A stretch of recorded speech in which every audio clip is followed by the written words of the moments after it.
Terima kasih Bapa. Ini doa kami. Dalam nama Tuhan Yesus, kami siap mendengarkan sharing kebenaran firman-Mu. Haleluya.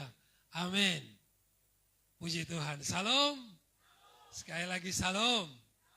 Masih ada sukacita. Amin. Puji Tuhan, hari ini tanggal 24 Mei bertepatan dengan hari Pentakosta. Pentakosta artinya hari yang ke-50 di mana berdirinya gereja. Atau kita memperingati Tuhan mencurahkan rohnya atas manusia, atas kita semua, atas orang-orang percaya supaya kita berkobar-kobar bagi Dia. Amin. Haleluya. Kita mau bersyukur bersama-sama bahwa Tuhan mencurahkan rohnya atau Roh Kudus itu atas semua kita supaya kita mau bersaksi bagi Dia. Bapak Ibu saudara-saudara sekalian, mari kita buka Alkitab kita. Ada dua bagian firman Tuhan yang akan kita baca. Bagian yang pertama akan dibacakan oleh ibu-ibu yang wanita tentunya, yaitu dari Yohanes pasal yang ke-14. Ini bagian yang pertama, Yohanes 14 ayat 16 dan ayat yang ke-17.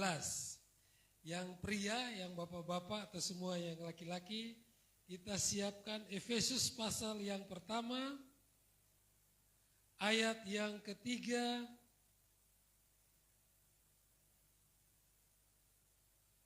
sampai ayat yang keempat. Ya. Sudah ketemu? Yang sudah ketemu katakan amin. Yang wanita dulu, ya. Yohanes 14 ayat 16 dan ayat yang ke-17. 3, 2, 1.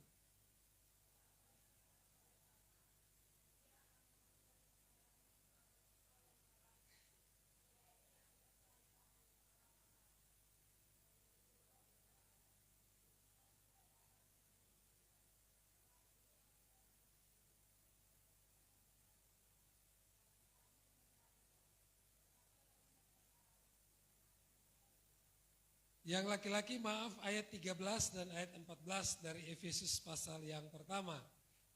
Ayat 13 dan ayat yang ke-14. 13, 3, 2, 1. Di dalam Dia kamu juga, karena kamu telah mendengar firman kebenaran, yaitu Injil keselamatan. Dan di dalam Dia juga, kamu juga ketika kamu percaya dimeteraikan dengan Roh Kudus yang dijanjikannya itu. Dan Roh Kudus itu adalah jaminan bagian kita sampai kita memperoleh seluruhnya, yaitu penebusan yang menjadikan kita milik Allah untuk kemuliaan namanya. Bapak Ibu saudara-saudara sekalian, sebelum Tuhan Yesus terangkat ke surga, Dia menjanjikan bahwa Dia akan mengirimkan seorang penghibur, yaitu Roh Kudus bagi orang-orang percaya. Nah, jadi Yesus naik, sekali lagi Bapak Ibu, Yesus naik untuk mempersiapkan surga bagi kita. Tapi Roh Kudus turun untuk mempersiapkan kita bagi surga. Ya, jadi tujuan Tuhan Yesus naik adalah mempersiapkan surga bagi kita. Lalu tujuan daripada Roh Kudus turun atau tercurah adalah mempersiapkan kita bagi surga. Bapak Ibu, Roh Kudus turun untuk mempersiapkan kita bagaimana supaya kita punya habit, supaya kita punya kebiasaan. Ya, sekali lagi Alkitab bilang bahwa kewarganegaraan kita bukan di dunia ini, tapi kewarganegaraan kita adalah kewarganegaraan surga. Untuk hidup sebagai warga negara surga, Roh Kudus perlu memurnikan kita. Amin Bapak Ibu. Roh Kudus perlu merubah kehidupan kita. Nah, tugas besar Roh Kudus itu ada dua, yaitu Dia bekerja ke dalam, yaitu mempersiapkan kita, tadi saya katakan, memurnikan hidup kita, melahirbarukan kita, mentobatkan kita, membuat kita hidup layak sebagai warga kerajaan surga. Bapak Ibu, di sini ada Ibu, saya lupa namanya ini Ibu. Ibu Ida bekerja di imigrasi ya, kalau tidak salah ya.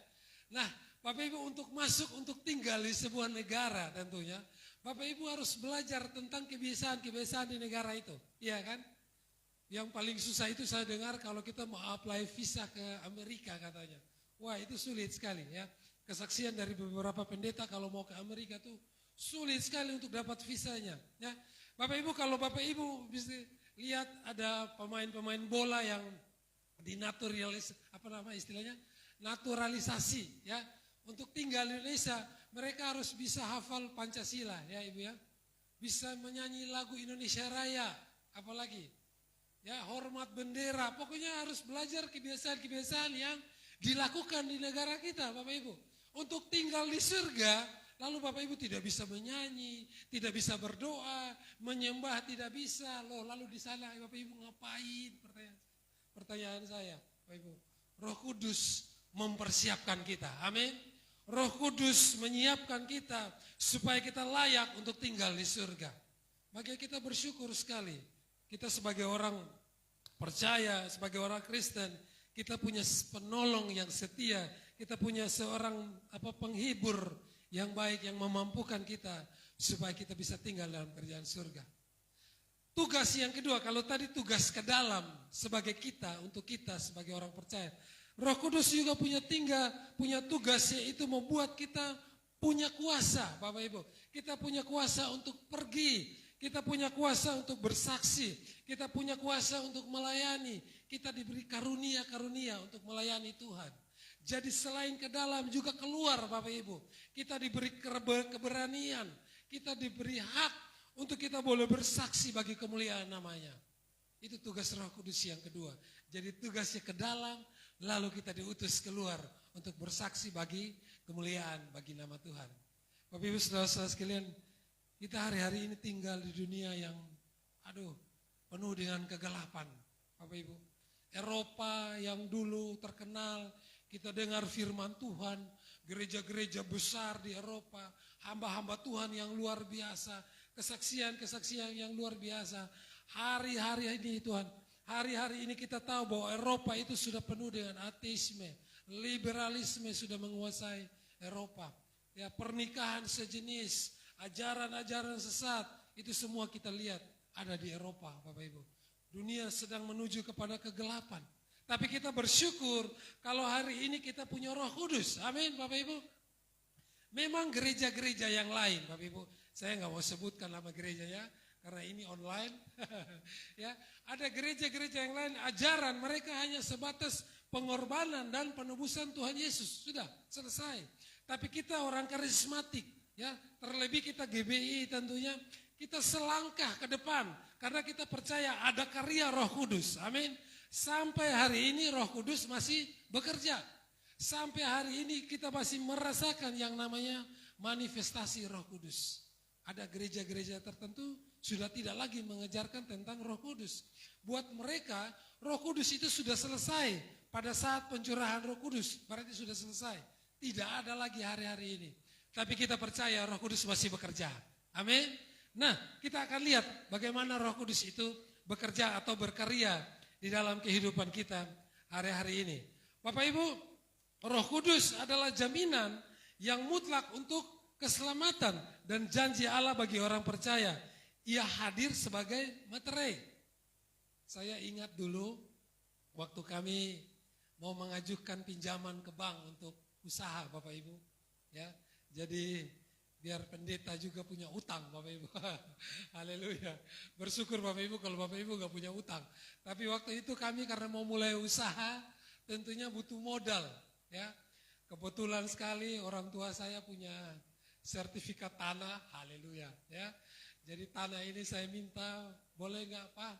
Kita pakai untuk pinjam modal usaha. Jadi kami proses. Bapak Ibu, saya ngajukan ke beberapa bank, tapi ternyata ditolak. Saya juga kaget. Padahal sertifikat tanah yang saya punya ini nilai atau nominalnya lebih besar dari uang yang akan saya pinjam, Bapak Ibu. Tapi ternyata bank tidak apply, tidak mau katanya. Dia bilang, wah nanti Bapak bisa bayar nggak, bla bla bla dan sebagainya. Lalu kami harus pindah ke beberapa bank. Lalu kebetulan puji Tuhan, Tuhan bukakan jalan dan kami bisa dapat di satu bank yang artinya mereka mau, mereka menyetujui. Nah, dalam pinjaman atau proses itu bukan gampang, Bapak Ibu. Bapak Ibu, kita nggak bisa bawa surat tanah langsung datang dapat duit, tidak. Tapi ada prosesnya, ada verifikasi, ada survei, ada wawancara dan sebagainya. Dan yang terpenting waktu itu adalah materai, Bapak Ibu. Ya, materai yang harus ditempel waktu itu saya ingat materai kayaknya 6 lembar. Ya. Dan materai ini harus ditempel, kemudian saya tanda tangan dan ada stempelnya juga. Wah, Bapak Ibu. Nah, apa maksudnya Bapak Ibu? Materai di sini itu adalah untuk mensahkan, ya, supaya sah surat yang saya buat itu, supaya sah apa yang mau saya ajukan untuk pinjaman itu, Bapak Ibu. Itu adalah fungsi dari materai itu sendiri. Saya percaya Bapak Ibu juga mungkin pernah bikin surat-surat yang pakai materainya. Nah, materai itu menunjukkan bahwa kita sah milik Tuhan. Amin, Bapak Ibu. Ya, materai itu juga sebagai bukti kepemilikan Allah atas hidup kita. Jadi itu materai itu sangat penting sekali di dalam sebagai orang percaya. Lalu di situ dikatakan juga uang muka atau arabon, ya, yang memastikan kita akan menerima warisan kekal dari surga. Nah, Bapak Ibu saudara-saudara sekalian, arabon ini dalam bahasa Yunani adalah seperti uang kuno. Nah, sertifikat yang saya bawa itu adalah jaminan, Bapak Ibu, ya, sebagai jaminan supaya bank percaya bahwa saya akan menjamin untuk melunasi apa yang saya pinjam, Bapak Ibu. Kalau tidak ada jaminan, tidak bisa kita ke bank. Kalau tidak ada jaminan, kita tidak bisa pinjam uang. Jadi jaminan itu supaya memastikan bahwa saya akan melunasi utang saya itu dengan mencicil atau dengan cara yang lain dan sebagainya. Roh Kudus itu adalah jaminan di dalam kehidupan kita. Amin. Roh Kudus itu menjadikan kita atau mensahkan kita, memateraikan kita bahwa kita milik Allah sepenuhnya. Sudahkah Bapak Ibu milik Allah sepenuhnya? Amin, Bapak Ibu. Sudahkah Bapak Ibu sudah dimeteraikan oleh Roh Kudus? Haleluya. Puji Tuhan, kita sudah dimeteraikan oleh Roh Kudus. Nah, tentu Roh Kudus itu berkarya di dalam kehidupan kita. Kita lihat poin yang pertama, apa saja karya Roh Kudus. Yang pertama tadi saya sudah katakan, Roh Kudus itu memeteraikan kita, mensahkan kita, atau menandai kita sebagai milik Allah yang mutlak, Bapak Ibu. Makanya ada gereja-gereja yang sudah tidak lagi mengajarkan tentang Roh Kudus. Pertanyaannya, bagaimana Roh Kudus bisa bekerja di dalam kehidupan orang percaya kalau kita tidak dimeteraikan, Bapak Ibu? Dimeteraikan itu artinya begini, Bapak Ibu. Tadi saya bilang bahwa kita disahkan. Kita bisa percaya kepada Tuhan itu karena apa? Karena Roh Kudus yang bekerja. Kita bisa beribadah, kita bisa melakukan kebaikan dan sebagainya. Itu karena pertolongan Roh Kudus, Bapak Ibu. Tadi saya bilang di awal bahwa lihat kejahatan-kejahatan yang terjadi di dunia hari-hari ini. Waduh, kalau kita baca di berita, di media sosial dan lain-lainnya. Jangan jauh-jauh Bapak Ibu, Kupang saja sekarang mengerikan. Kemarin saya kalau tiap minggu pulang ke kampung Bapak Ibu. Lalu beredar cerita bahwa ada seorang pemuda di kampung kami yang ditangkap juga ternyata. Jadi waktu itu ada kecelakaan di Liliba kalau tidak salah atau di Petuk katanya jalur 40 itu. Mereka menabrak orang lalu untuk menghilangkan barang bukti Bapak Ibu. Si tubuhnya itu dimutilasi lalu dibuang secara terpisah. Wow, ini kejahatan macam apa yang terjadi hari-hari ini. Lalu saya melihat ya memang nubuat Alkitab seperti itu bahwa akan ada masa di mana kejahatan itu akan terjadi luar biasa. Bahkan belum pernah terjadi sebelumnya. Wow, setelah saya baca ini saya bilang mengerikan juga ya. Bagaimana kita bisa hidup tanpa Roh Kudus Bapak Ibu? Halo? Bagaimana kita bisa hidup tanpa seorang penolong yang membantu kita? Bapak Ibu tahu bahwa Bapak Ibu bisa berbuat baik saja. Itu Roh Kudus loh yang menolong kita. Amin. Manusia itu tanpa roh kita hanya pakai insting Bapak Ibu. Bahkan kita diciptakan hanya untuk bertahan hidup. Ini saya pernah katakan ini. Ya. Kalau manusia tanpa Roh Kudus kita itu seperti binatang Bapak Ibu. Kita hanya bisa punya insting untuk bertahan hidup. Kalau orang yang punya insting hanya untuk bertahan hidup, kalau ada penghalang dia singkirkan, kalau ada yang mengganggu dia singkirkan, bahkan dia makan seperti binatang buas, Bapak Ibu. itulah kita hidup manusia kalau tanpa Roh Kudus. Jadi kita bersyukur bahwa Roh Kudus memeteraikan kita sebagai milik Allah sepenuhnya. Kita ditandai sebagai miliknya. Ya, kita ini dijamin keselamatannya melalui Roh Kudus. Jadi kita bersyukur, kita dimeteraikan atau kita dijamin, kita sudah dipanjar dengan Roh Kudus itu bahwa Allah pasti menyelamatkan kita. Amin.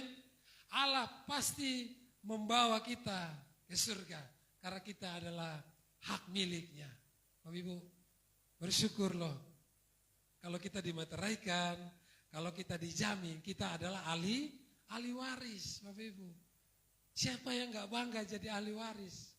Kemarin di Komsel kami cerita tentang ahli waris. Ya Bapak Ibu, hari-hari ini orang bertengkar, saya ahli waris. Untuk memperebutkan apa? Untuk memperebutkan warisan orang tua. Wah, bahkan sampai bunuh-bunuhan.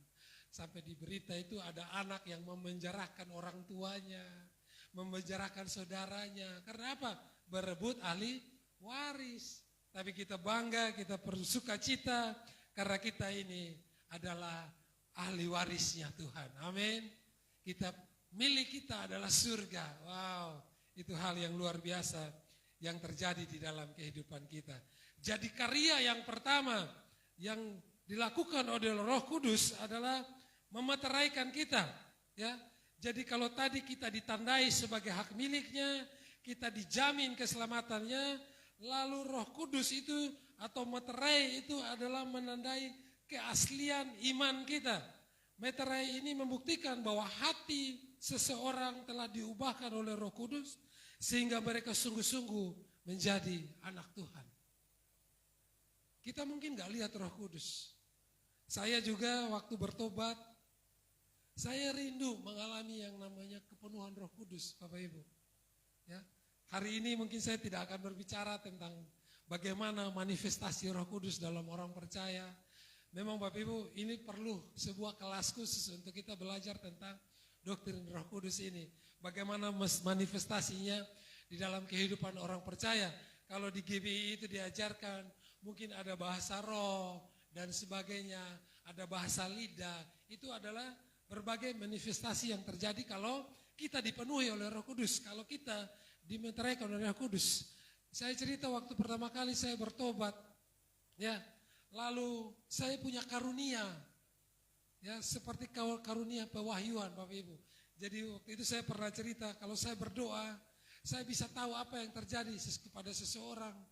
Seperti saya punya penglihatan pada saat itu. Pertama kali waktu saya pelayanan di Kelapa Gading, Bapak Ibu. Ceritanya saya pernah berdoa untuk seorang ibu, dia adalah kepala departemen Praise and Worship di gereja itu. Lalu saya berdoa, Ci, saya bilang, Ci, saya berdoa, saya melihat bahwa Cici akan punya rumah. Mungkin 1 atau 2 bulan ke depan, karena dia memang masih ngontrak. Dan sudah lama ngontrak sama suaminya, sudah sekian puluh tahun. Lalu saya bilang, saya berdoa bahwa suami Cici itu bawa mobil, bawa barang yang banyak di dalam mobil itu, dan mau pindah ke rumah Cici sendiri. Lalu dia bilang, waduh, Kelapa Gading itu Bapak Ibu, kalau Billy ada di sini, ceria juga, Kelapa Gading itu sebuah perumahan yang cukup elit di kota Jakarta, dan itu harga rumah mungkin nggak dapat lagi 1 M, mungkin 3 M ke atas Bapak Ibu. Ya. Lalu Cici bilang nggak mungkin saya bisa beli rumah, kami pendapatan pas-pasan. Bapak Ibu, karena saya pelayanan 6 bulan di gereja itu, ya 6 bulan, jadi saya bilang 2 bulan akan terjadi, saya bilang ke Cici itu. Lalu saya juga sudah melupakan apa yang saya katakan kepada Cici itu, dan karena dia seorang pemimpin departemen Praise and Worship, dan tiap minggu pasti kami ketemu, kami doa puasa bersama dan sebagainya. 2 bulan kemudian, tiba-tiba pintu gereja diketuk dan dia gedor-gedor begitu. Ya, karena saya tinggal di gereja, Bapak Ibu. Saya ingat tinggal di gereja itu karena Kelapa Gading itu kalau kita mau makan enak minimal 50.000 1 porsi ya, Pak Billy ya. Kalau mau makan yang murah 20 ribuan, Bapak Ibu, kita harus naik angkot untuk keluar dari kompleks itu kira-kira 30 menit ya. Karena susah kita untuk dapat makan murah di Kelapa Gading itu. Berarti saya tiap hari cuma makan mie telur. Ya, Bapak Ibu bayangkan 6 bulan. Ya, 6 bulan mie telur terus. Jadi saya agak trauma juga kalau makan mie. Kemarin di camping saya nggak makan mie, minta maaf. Ya, jadi Cici ini gedor-gedor pintu, dibilang Pak Kris, bilang, iya ada apa? Dia langsung terima kasih, bilang terima kasih kenapa? Besok kami pindah ke rumah baru. Wow, saya bilang luar biasa. Bapak Ibu, si Cici ini berterima kasih, lalu hari Minggunya dia bersaksi. Tapi waktu dia bersaksi dia sebutkan nama saya, bahwa ini karena doa Pak Kris. Saya bilang, no bukan saya. Bapak Ibu, sejak itu jemaat Tuhan rajin datang ketemu saya, tolong didoakan, tolong doakan, siapa tahu saya punya ini. Sejak itu karena belum ada peneguhan Roh Kudus Bapak Ibu dalam hidup saya jadi takut, wah lama-lama saya jadi dukun ini ya. Karena Roh Kudus tidak seperti, jadi waktu itu kalau punya karunia seperti itu harusnya saya diteguhkan lagi, didoakan lagi, supaya penglihatan saya itu lurus begitu Bapak Ibu. Jangan sampai karena orang dompet hilang datang ke Pak Kris, ini masalah. Orang putus cinta datang ke Pak Kris, ini salah nih ya. Jadi sejak itu saya mulai bilang, saya nggak mau Tuhan, saya nggak mau. Akhirnya perlahan-lahan karunia itu hilang dari saya Bapak Ibu. Ya, hilang dari saya. Padahal waktu itu wah luar biasa Bapak Ibu. Saya bisa berdoa, saya bisa melihat. Dan apa yang bisa terjadi dalam kehidupan seseorang, itu karunia roh Bapak Ibu. Ya, itu karunia roh. Bapak Ibu, hari-hari ini Roh Kudus masih bekerja dalam kehidupan kita. Amin. Roh Kudus masih bekerja bagi orang-orang percaya, orang-orang yang sudah dimeteraikan untuk menjadi milik Kristus sepenuhnya. Poin yang pertama dari karya Roh Kudus adalah memeteraikan kita. Poin yang kedua kita lihat Bapak Ibu. Menuntun, menghibur, dan menolong. Ia adalah parakletos, penasehat, penolong, penghibur Bapak Ibu. Kalau kita ada dalam masalah, kalau kita dalam pergumulan, siapa yang menguatkan kita?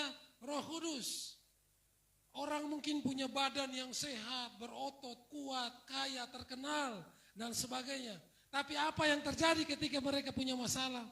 Banyak yang bunuh diri, banyak yang lari, mungkin pakai narkoba, minuman keras, dan sebagainya. Lalu kehidupannya hancur dan sebagainya.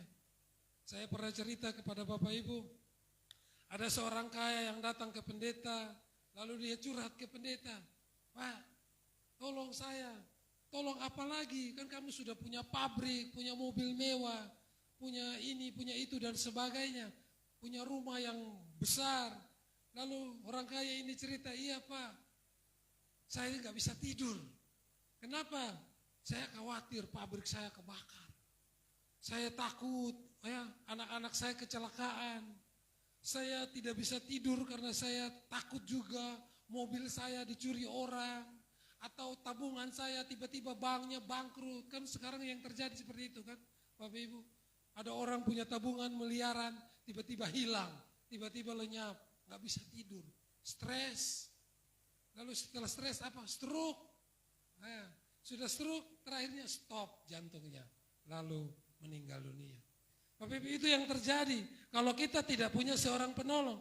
Orang kaya ini bilang begini, Pak Pendeta, saya lihat di depan pagar saya ada seorang tukang becak. Kok dia bisa tidur tenang. Ada hujan, ada angin, saya lihat ini tukang becak bahkan ngoroknya sampai ke kamar saya. Kenapa saya yang kaya yang punya segala-galanya, kok saya nggak bisa tidur? Orang kaya ini datang ke tukang beca ini lalu dia tanya, rahasianya apa kok Anda bisa tidur nyenyak? Kenapa ada hujan, ada angin dan sebagainya? Tukang beca bilang, iya saya itu satu hari kalau narik, ada yang pakai becak saya, bayar 15.000, mungkin satu hari saya dapat 60.000. Saya beli makan 10.000, lalu 50-nya saya pulang, kasih anak saya 10.000, 40.000-nya saya kasih istri saya. Kami bersyukur, punya makan, lalu kami tidur, kami bersuka cita bersama-sama. Lalu orang kaya ini, wah luar biasa juga ya. Lalu karena dia terberkati dengan kesaksian tukang beca ini, dia ambil 500.000, dia kasih kepada tukang beca ini. Tukang beca suka cita, dia senang sekali. Pulang tukang beca tidak bisa tidur karena dapat 500.000. Ya, wah 500.000 ini saya beli apa ya? Saya jalan-jalan kemana ya? Mulai punya uang, mulai khawatir, Bapak Ibu. Dari cerita ini kita belajar bahwa Roh Kudus itu penolong kita. Amin. Dia penghibur ketika kita ada dalam masalah. Mungkin ada pemuda yang putus cinta, ya. Saya bersaksi kalau saya pacaran 7 tahun, ya, teman-teman yang masih jomblo ini yang belum menikah. Saya pacaran 7 tahun loh teman-teman. Ya, Yakub pacaran berapa tahun Yakub? Halo? Berapa tahun Yakub harus bekerja kepada mertuanya untuk mendapatkan cinta sejatinya? 14 tahun. Jadi 1-2 bulan baru putus, santai saja, ya kan? Jangan sampai mulai cari tali, gantung diri. Ya, tidak ada penolong dalam hidupmu. Halo? Hampir tiap bulan kita dengar di Liliba ada orang buang diri di sana. Waduh, begitu dengar kisahnya karena putus cinta. Datang menghadap calon mertua, mertua bilang pokoknya harus 200 juta. Kalau tidak jadi nikah. Mulai kecewa, mulai stres, pulang bunuh diri. Waduh, kasihan sekali. Ya, Bapak Ibu, kalau tidak ada seorang penolong, tidak ada seorang penghibur di dalam kehidupan kita, pasti kita tidak kuat menghadapi kehidupan kita ini. Amin. Kita selalu digoda, kita selalu punya masalah di dalam kehidupan kita. Tapi kita bersyukur ada seorang pribadi, yaitu Roh Kudus. Dia adalah penuntun, kemudian dia juga adalah penghibur. Yohanes 14 ayat 26. Kita baca bersama-sama, atau Bapak Ibu saya bacakan untuk kita ayat yang ke-26 tadi. Tetapi penghibur yaitu Roh Kudus yang akan diutus oleh Bapa di dalam namaku. Dialah yang akan mengajarkan segala sesuatu kepadamu dan akan mengingatkan kamu semua yang telah kukatakan kepadamu. Kalau ada masalah, ingat firman Tuhan. Amin. Firman Tuhan bilang apa? Marilah kepadaku, hai kamu yang letih lesu dan berbeban berat. Jangan ada beban berat, cari dukun. Ada masalah, cari orang pintar. Ada masalah, cari minuman keras, narkoba dan sebagainya. Lalu kita bilang, wah saya bebas. Ya, orang kalau lagi mabuk itu kan gitu kan. Wah saya senang pulang tambah masalah lagi. Senang bikin masalah lagi. Akhirnya masalah tambah banyak, bukan selesai. Bapak Ibu sekali lagi kita bersyukur, dia adalah penghibur yang menghibur kita dan menolong kita. 2 Timotius 1 ayat 7, mungkin ada satu orang bisa bacakan untuk kita. 2 Timotius 1 ayat yang ke-7. Roh Kudus memberikan kepada kita, atau Roh Kudus yang diberikan kepada kita bukan roh ketakutan, Bapak Ibu, tapi roh keberanian. Roh yang membuat kita berani, yang membuat kita untuk bersaksi, yang membuat kita untuk melayani. Lalu di situ dikatakan, sudah ketemu? 2 Timotius 1 ayat 7, 3:21. Sebab Allah memberikan kepada kita bukan roh ketakutan, melainkan roh yang membangkitkan kekuatan, kasih, dan ketertiban.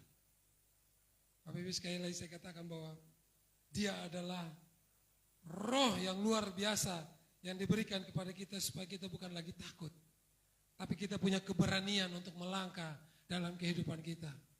Ada orang yang takut sekali. Aduh, ya, takut anak-anak saya bagaimana. Takut bagaimana pekerjaan saya. Karena memang dunia hari-hari ini tidak penuh dengan ketidakpastian. Istri saya bekerja di hotel itu kontraknya per tahun, Bapak Ibu. Ya. Kalau PNS kan kontrak seumur hidup ya, puji Tuhan yang sudah jadi PNS. Tapi istri saya itu kontraknya per tahun. Jadi kehidupan kami itu berjaga-jaga. Berjaga-jaga sebelum akhir bulan kontrak diperpanjang atau tidak. Jadi kami selalu berjaga-jaga Bapak Ibu. Berjaga-jaga untuk memastikan begini. Aduh kalau tahun depan kontrak tidak diperpanjang, apa yang kami lakukan? Apa yang kami lakukan? Berdoa Bapak Ibu ya, sungguh-sungguh berdoa. Berdoa supaya apa? Ya kontrak diperpanjang lagi begitu ya. Bukan takut, aduh mulai khawatir, aduh ini kalau tidak diperpanjang bagaimana? Ini kalau tidak kerja lagi bagaimana? Kami selalu punya prinsip bahwa kita tidak takut. Amin Bapak Ibu. Tuhan pasti memelihara hidup kita. Tuhan pasti menolong kehidupan kita. Ya, jadi roh yang diberikan kepada kita bukan roh ketakutan, roh kekhawatiran dan sebagainya, tapi roh yang penuh dengan kekuatan, kasih dan ketertiban. Yang ketiga, ya, poin yang ketiga karya Roh Kudus yang terjadi di dalam kehidupan kita memerdekakan dan meneguhkan. Roma 8 ayat 1 dan ayat yang kedua. Roma pasal yang ke-8 ayat pertama dan ayat yang kedua. Di situ dikatakan, demikianlah sekarang tidak ada lagi penghukuman bagi mereka yang ada di dalam Kristus. Waktu kita percaya, waktu Roh Kudus menolong kita, waktu Roh Kudus memeteraikan kita, secara otomatis sudah memerdekakan kita, Bapak Ibu. Kita ini adalah orang-orang hukuman. Waktu kita jatuh dalam dosa, waktu kita hidup dalam dosa, kita sedang berjalan menuju ke tempat penghukuman, yaitu hukuman kekal. Alkitab bilang apa? Semua orang telah berdosa dan kehilangan kemuliaan Allah. Upah dosa adalah maut. Tidak ada yang bisa luput dari maut itu. Tapi Roh Kudus memeteraikan kita. Amin. Waktu kita percaya, waktu kita mengakui Dia sebagai Tuhan dan Juru Selamat, kita dipindahkan dari kematian kepada kehidupan. Itulah kemerdekaan yang sesungguhnya, Bapak Ibu. Lihat hari-hari ini, ya, kita lihat mungkin di lingkungan kita orang-orang yang terikat, orang-orang yang terbelenggu, yang hidup di dalam dosa. Mereka bukan orang-orang yang merdeka, mereka bukan orang-orang yang bebas, tapi mereka orang-orang yang sedang berjalan menuju ke tempat penghukuman, yaitu hukuman kekal. Kalau apa? Kalau kita masih hidup di dalam dosa. Kita bersyukur kalau Roh Kudus sudah memeteraikan kita. Roh Kudus sudah menjamin kita bahwa kita milik Allah sepenuhnya. Poin yang ketiga itu bilang apa? Kita sudah merdekakan. Kita sudah dibebaskan. Kita orang-orang yang merdeka. Kita orang-orang yang terbebas. Bapak Ibu, kita sudah dibayar lunas. Amin. Kita sudah milik Allah sepenuhnya. Saya lihat, ya, saya selalu lihat tetangga kiri kanan, ya. Apa yang membuat mereka tidak merdeka? Kehidupan duniawi. Siapa di sini yang masih berdoa besok dia makan apa? Atau dia bisa makan atau tidak? Bapak Ibu tidak merdeka. Kalau orang yang percaya, orang yang dijamin hidupnya, bukan itu lagi doanya. Tapi kita berdoa hanya apa? Bersyukur. Selalu kenapa saya bilang, minta maaf kalau Bapak Ibu yang di tempat ini, kalau disuruh doa makan, atau kita dapat doa makan, ya, kita dapat makan itu kan sudah dapat berkat, amin. Kalau doa makan jangan minta berkat lagi, ini kuncinya. Ya, kadang-kadang orang kalau doa makan nggak apa-apa, kalau itu sudah lalu nggak apa-apa ya. Tapi kalau doa makan itu doa apa? Mengucap syukur, ya kan? Waktu Tuhan Yesus pegang 5 roti 2 ikan, dia bilang apa? Mengucap syukur kan? Mengucap syukur. Karena orang kalau doa makan, doa syafaat, ya kan? Gak apa-apa ya. Maksudnya kalau doa makan tuh bersyukur sudah. Tuhan bersyukur untuk makanan ini. Amin. Tapi doa jangan pendek-pendek juga, ya kan? Bersyukur untuk rumah tangga yang disiapkan makanan ini. Bersyukur untuk tangan-tangan yang sudah bekerja keras untuk makanan ini. Bersyukur untuk ini dan ini. Jadi Bapak Ibu maksudnya apa? Saya atau kami selalu dalam doa itu bersyukur saja kepada Tuhan. Tuhan terima kasih. Ya, ada orang yang mau bersyukur saja susah. Hanya mengeluh dan mengeluh saja, ya kan? Besok saya makan apa ya? Besok saya ada uang kosong deh ya. Besok saya bisa hidup kosong deh ya. Besok saya punya ini. Karena apa? Pengaruh media sosial, ya kan? Bapak Ibu kalau lama-lama lihat media sosial itu efeknya psikologis sekali loh Bapak Ibu. Benar, ya. Orang-orang hari ini kenapa tidak mengucap syukur hidupnya? Karena apa? Karena pengaruh media sosial itu besar sekali. Ya, lihat orang-orang yang flexing, lihat orang-orang yang pamer gaya hidupnya, tapi belum tentu yang realnya seperti itu Bapak Ibu. Ya, saya mau katakan Orang kalau lihat media sosial tuh seperti sebuah racun, sebagai sebuah candu yang merasuki kehidupan kita, ya. Dulu kehidupan saya baik-baik saja. Dulu kehidupan saya berkecukupan. Tapi karena media sosial ada, saya kok orang miskin ya. Kan Bapak Ibu merasa seperti itu kesannya. Itu pengaruh media sosial loh Bapak Ibu. Jadi kalau Bapak Ibu kalau lihat media sosial, lihat Facebook, Instagram, TikTok dan sebagainya, kalau masih punya iri hati, punya dengki, hapus itu akun. Karena itu akan membuat saudara jatuh dalam dosa kebencian, dosa iri hati. Bapak Ibu. Lihat media sosial, bersyukur, Tuhan, saya hidupnya baik-baik saja. Bersyukur kepada Tuhan. Jangan jadi orang yang belum merdeka, Bapak Ibu. Masih terikat. Terikatnya apa? Yaitu tadi. Masih terikat dengan pengaruh-pengaruh dunia. Dunia tidak mau melepaskan kita. Dunia mengikat kita dengan apa? Gaya hidup hedon. Gaya hidup yang konsumsi dan sebagainya. Tapi seorang yang punya kewarganegaraan surga, hidupnya selalu mengucap syukur. Amin. Hidupnya selalu mau memberkati orang lain. Hidupnya mau selalu melayani orang lain. Hidupnya tulus. Wah ya udah saya hidupnya begini saja. Gak perlu lihat orang lain. Dunia hari-hari ini daya tariknya seperti candu Bapak Ibu. Racun yang mengikat kita. Kalau gak punya mobil, rohaninya kurang baik nih. Kalau gak bisa jalan-jalan ke luar negeri, hidupnya gak diberkati nih. Kalau gak punya ini, gak punya itu, berarti dia gak rohani. Itu ukuran dunia yang pakai hari-hari ini. Kita mau pakai ukuran Roh Kudus. Roh Kudus itu selalu orang yang penuh dengan sukacita. Amin. Tadi yang saya bilang di awal. Kalau orang dipenuhi Roh Kudus, hidupnya diubahkan, lalu yang keluar apa? Buah-buah roh. Orang yang hidupnya dipenuhi Roh Kudus, hidupnya ada kasih, sukacita, damai sejahtera. Apalagi? Kemurahan, kebaikan, kelemah lembutan, kesabaran. Mohon maaf, kurang beratur ya Bapak Ibu saya sebutkan. Tapi itu buah-buah roh yang keluar dari kehidupan kita. Kalau kehidupan kita dipenuhi dengan Roh Kudus. Pertanyaannya saya balik kepada kita Bapak Ibu. Sudahkah kita dipenuhi dengan Roh Kudus? Sudahkah kita lihat buah-buah itu keluar dari kehidupan kita? Halo. Bagaimana orang bisa melihat kita menjadi orang-orang yang merdeka kalau kehidupan kita masih terikat oleh dunia ini? Bapak Ibu, Roh Kudus memerdekakan kita. Amin.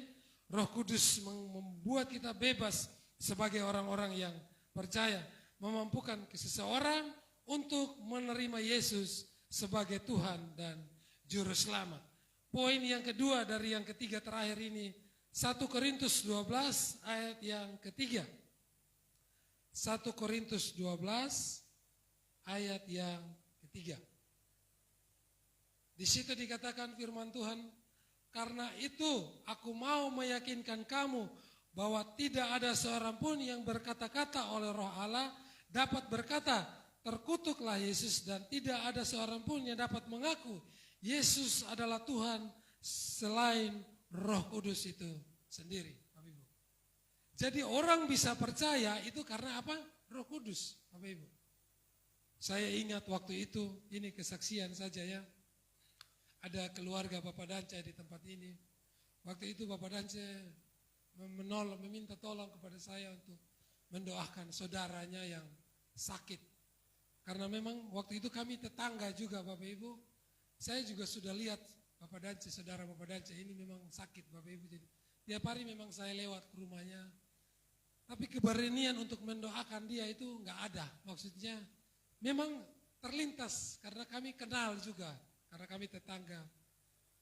Waktu itu saya punya hati juga untuk mendoakan juga. Tapi untuk mendekatinya masih agak takut-takut gitu. Tapi waktu itu Bapak Dance bilang, Pak Kris, tolong doakan saudara saya yang sakit. Lalu Bapak Dance datang ke rumah dan kami pergi bersama-sama Bapak Ibu. Ceritanya waktu itu kami masuk ke ruangan itu dan kami berdoa. Ya, saya waktu itu saya bilang kita berserah kepada Tuhan. Memang kondisi psikologis dari keluarga itu kan saya nggak tahu. Ya, saya nggak tahu. Saya pun Tuhan, saya bilang Roh Kudus tolong saya supaya jangan sampai kata-kata yang saya keluarkan itu menyinggung keluarga dan sebagainya. Roh Kudus beri saya hikmat supaya kata-kata waktu saya berdoa juga, kalau bisa bukan membuat mereka patah semangat, tapi semangat lagi begitu. Ini kan Bapak Ibu jangan bilang hamba Tuhan tuh enak. Enggak Bapak Ibu, aduh mendoakan seseorang itu pertarungan yang luar biasa Bapak Ibu. Ya, saya katakan Bapak Ibu, waktu mendoakan tuh saya berperang bukan hanya dengan diri saya, tapi saya berperang melawan kuasa-kuasa jahat dan penghulu-penghulu di udara yang menyerang saya juga, menyerang keluarga ini juga. Jadi gejolak yang ada dalam hati saya bilang Tuhan tolong saya, kasih hikmat. Lalu kami berdoa, ya kami berdoa. Setelah berdoa, singkat ceritanya kan saya berdoa waktu itu. Tetangga kiri kanan itu kan nggak tahu kalau saya itu hamba Tuhan, saya pendeta, ya maksudnya seperti itu. Jadi waktu dari peristiwa mendoakan kakak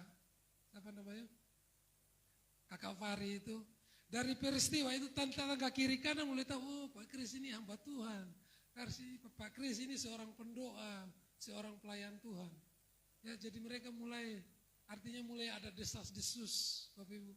Entah desas-desusnya itu positif atau negatif, saya nggak tahu. Tapi desas-desus itu akhirnya berubah menjadi negatif. Waktu dengar kabar kakak Fari dipanggil Tuhan. Bapak Ibu, peperangan lagi terjadi. Sekarang peperangannya lebih hebat lagi. Wah, Bapak Ibu, jadi jangan pikir gampang sekali jadi hamba Tuhan. Peperangan, pergumulan di dalam diri saya, Tuhan. Kenapa saya yang diutus berdoa, lalu orang yang meninggal, Tuhan. Itu peperangan yang ada dalam hidup saya. Sekarang peperangannya dari tetangga kiri kanan lagi, karena saya kenal mereka.